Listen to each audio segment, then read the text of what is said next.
Vamos a conversar con Jacinto Sosa Novelo. Él es el titular de la Agencia del Transporte de Yucatán. Ayer el Congreso del Estado le favoreció con 33 votos para que se instale de manera oficial en esta Agencia del Transporte de Yucatán, que es una agencia autónoma. Jacinto, ¿cómo estás? Bienvenido, buen día. Hola, José Luis, muchas gracias. Muy contento, con una gran responsabilidad al frente. Agradecido con el gobernador, con el Congreso, con los partidos políticos. La verdad me honra mucho y es un buen momento para mí, para mi vida, para este reto enorme.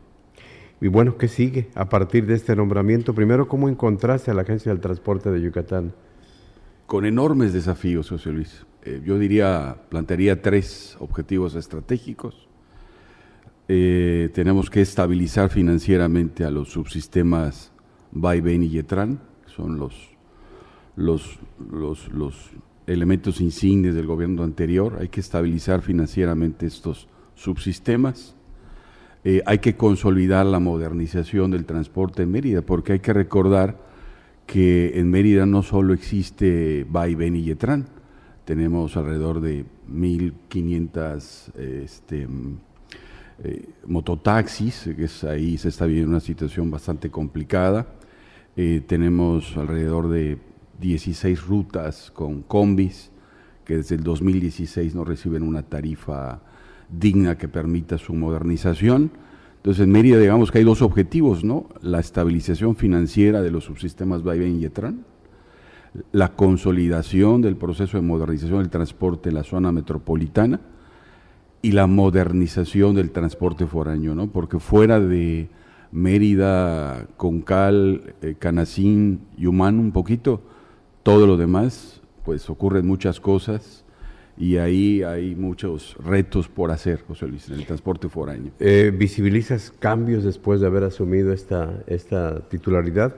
Cambios, por ejemplo, en el tema del Yetran, que se ha criticado por el asunto de que pues, lleva un solo pasajero, de que hay rutas que en horas valle, como les llaman, no son rentables, no hay movimiento. Ese es un tema altamente sensible, José Luis.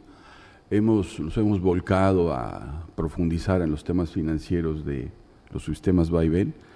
Para darte un dato, sin cifras multimillonarias, pero el Yetran capta $1, nosotros tenemos que ponerle 4 más. Fíjate nada más. Es un tema realmente preocupante, es un tema que el gobernador ya ha tenido la oportunidad de escucharme, de ser sensible, y yo creo que con este nombramiento el día de ayer, yo veo a todas las fuerzas políticas acompañándonos en este reto, ¿no? Porque evidentemente la sociedad ha invertido mucho en estos 2 subsistemas, y nosotros no vamos a permitir que esto colapse, caiga, ¿no? Pues al contrario, ¿no? Tenemos que hacer el mejor de los esfuerzos para consolidar, pero el reto es enorme, desafiante.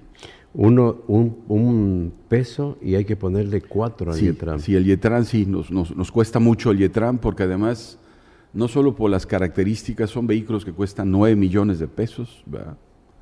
No tenían que ser esos, pero se decidió que fueran esos.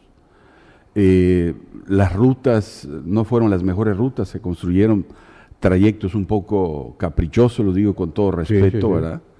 Entonces, los trayectos pasan por lugares donde nadie vive, ¿verdad? Entonces, luego tienen una infraestructura, la infraestructura eléctrica que sostiene la electromovilidad, pues cuesta mucho dinero, hay una inversión de, no sé, más de cerca de 300 millones de pesos ahí. Solo en eso. Solo en eso, y además vienen los apagones, por ejemplo, ¿no? Entonces, pues, ¿cómo calibras si frente a un apagón? Bueno, hay que hacer una serie de logísticas, de ingeniería logística para abastecerse en tiempos en los que pudieras tú advertir la posibilidad de tener en el suministro de energía eléctrica. Entonces, me pasó cuando yo estaba la primera semana de febrero, tuvimos una falla eléctrica, casi 24 horas sin 5 rutas, fue realmente, nos movimos muy rápido para subsidiariamente con sistemas Vaivén meter rutas al Yetran, porque fue realmente caos. No me puedo imaginar si el 33% de la ciudad fueran rutas eléctricas, ¿no? O sea, suena bien, está muy padre, pero hay muchas decisiones que tuvieron que haberse tomado antes para llegar a este momento. Y en el tema de las vialidades, porque me hablabas del transporte en sí, pero la vialidad intervenida en la ciudad, por ejemplo, una avenida internacional. Sí, impactada. Lo que pasa es que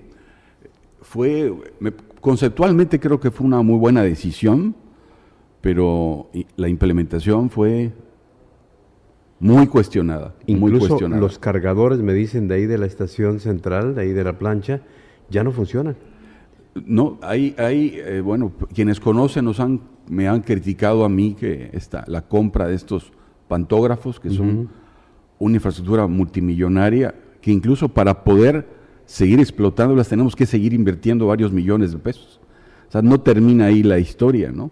De los 5 pantógrafos nos funcionan nada más 3. ¿Esos para qué sirven? ¿Para la carga? Sí, para la carga de los Yetran. Es una carga rápida que se hace desde la parte superior de la unidad, pero requiere una inversión todavía complementaria para poder... ¿Sientes que hubo mucho de capricho en todo lo intervenido? Me refiero, por ejemplo, en el caso también de las centrales de transferencia, ¿no?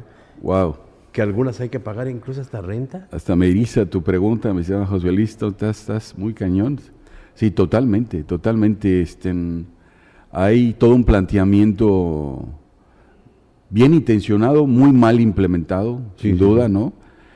Porque además estamos al 30% de capacidad y la inversión fue multimillonaria, ¿no?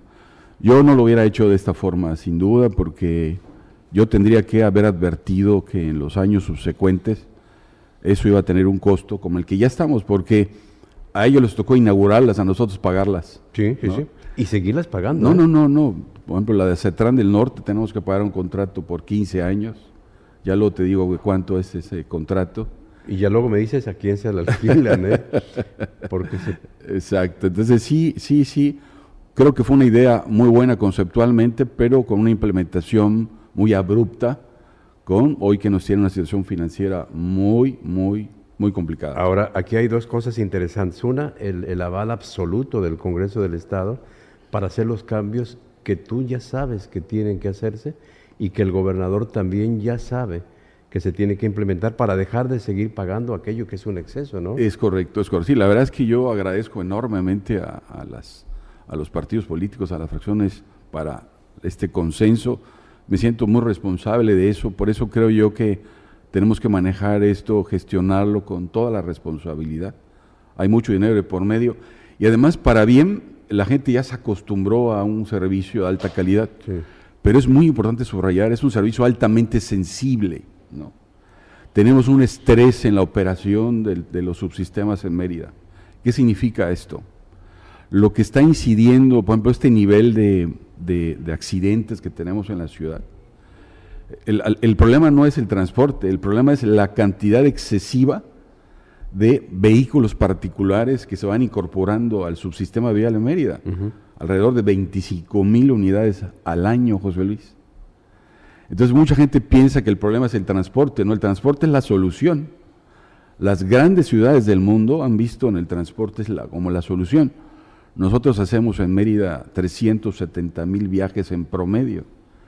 Entonces, si el transporte no existiera, pues imagínate 370,000 motos o vehículos, como tú quieras. Ahora, ponerle eso. Este sistema nació con la promesa de bajarnos del auto particular y subirnos al vaivén. Es correcto.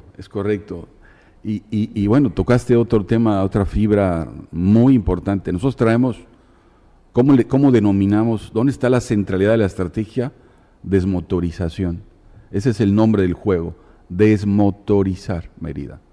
Significa que tenemos que generar incentivos para que el transporte logre los estándares de calidad que necesita, pero antes necesitamos financieramente estabilizarlo, ¿no?